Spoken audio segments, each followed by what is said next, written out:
Sa loob lamang ng 5 taon simula ng manungkulan si Presidente Duterte, aabot na sa halos 30,000 kilometro ng kalsada at halos 6,000 tulay na ang naipagawa ng DPWH sa ilalim ng Build program.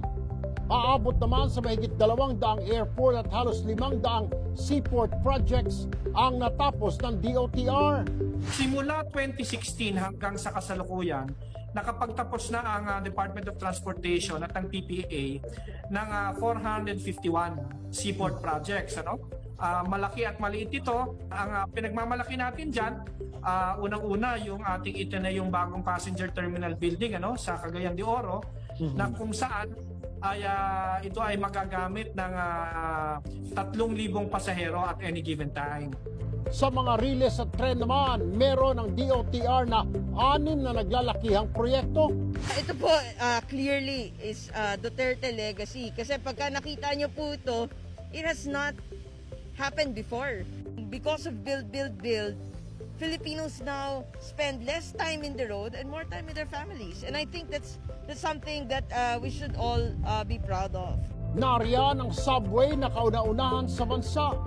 Ang itinuturing na pinakamalaking proyekto ay ang North to South Commuter Rail na magdudugtong sa Central Luzon at Calabarzon. May habang 148 kilometers. Meron itong 35 istasyon mula sa Clark, Pampanga hanggang sa Calamba sa Laguna. Matagal na dapat nating isinagawa to. Sabi nga, nagka-catch up or naghahabol tayo sa infrastructure investment. Dapat 2 or 3 decades pa ito ginawa. At tulad ng ilan naming mga proyekto. Metro Manila Subway, 1973 pa pinag-isipan.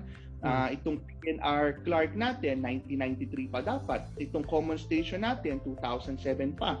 LRT1 Cavite Extension, 2000. MRT7, 2001. So kung titignan mo, talagang it's high time at talagang kailangan na ng mga tao natin. Tuloy-tuloy din daw ang rehabilitasyon sa mga tren. Kung dati ay mahigit 70 kilometers lamang ang riles ng tren, sa panahon ni Duterte, mahigit 1,000 kilometro na ang haba ng mga riles. Mula rin sa 61 train stations noong 2016, ngayon ay meron ng 168 na istasyon ng tren. Ang isa sa mahalagang nagawa ng administrasyon ito ay yung masigurado na may pondo na. May pondo na ang lahat ng mga proyekto natin sa riles. Nagtapos tayo ng 2020, so as of December 2020 ay meron tayong 1.7 trillion. Double time at halos 24 oras na raw ang trabaho